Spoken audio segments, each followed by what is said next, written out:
Bangladesh supreme কোর্টের appellate ডিভিশনের প্রাঙ্গণ থেকে জাতিসংঘের ইউএন হিউম্যান রাইটস এবং গ্লোবাল এনজিও এডব্লিউসি এর কান্ট্রি অ্যাডভাইজার মোহাম্মদ রফিকুজ্জামানের একান্ত সাক্ষাৎকারটি নিয়েছেন আমাদের সহকর্মী সজীব চৌধুরী। আমি মোহাম্মদ রফিকুজ্জামান বাংলাদেশ সুপ্রিম কোর্টের অ্যাপিলেট ডিভিশনের প্রাঙ্গণ থেকে আমি আমার পরিচয় দিচ্ছি।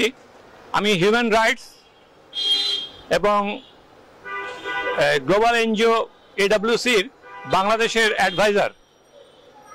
বাংলাদেশের বর্তমান প্রেক্ষাপট যে একটা অবস্থা বিরাজ করতেছে, এটার জন্য আমরা পরবর্তীতে একটা কনফারেন্স করার আয়োজন করতেছি এবং পরবর্তীতে একটা সুনির্দিষ্ট তারিখ দিয়ে আমরা এটা জনসম্মুখে প্রচার করব এবং আমাদের যিনি কান্ট্রি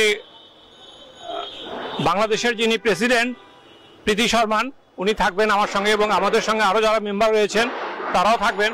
আমরা এটা একটা যে কোনো কনভিনিয়েন্ট প্লেসে এবং কনভিনিয়েন্ট টাইমে আমরা এটা প্রচার করব এবং আপনাদের সকলকে অবহিত করব। দেশের বর্তমান প্রেক্ষাপট নিয়ে আমরা সকলেই চিন্তিত।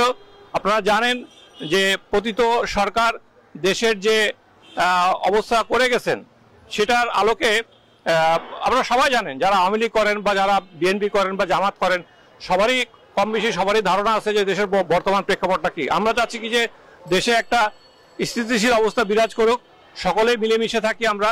এখানে খুন, রাহাজানি, আয়নাঘরের মতো নৃশংস যেন কোনো রকম অযাচিত ঘটনার উদ্রেক না হয়, আমরা সেই বিষয় নিয়ে কাজ করতেছি এবং দেশে একটা সামাজিক অবস্থান, সহনশীল অবস্থান যেন বিরাজ করে, সেটাই আমরা ন্যায়সঙ্গত দাবি এখানে উত্থাপন করতেছি আমি, এবং পরবর্তীতে আমরা এ বিষয়ে আরও বিস্তারিত আলাপ আলোচনা করব। ধন্যবাদ সকলকে।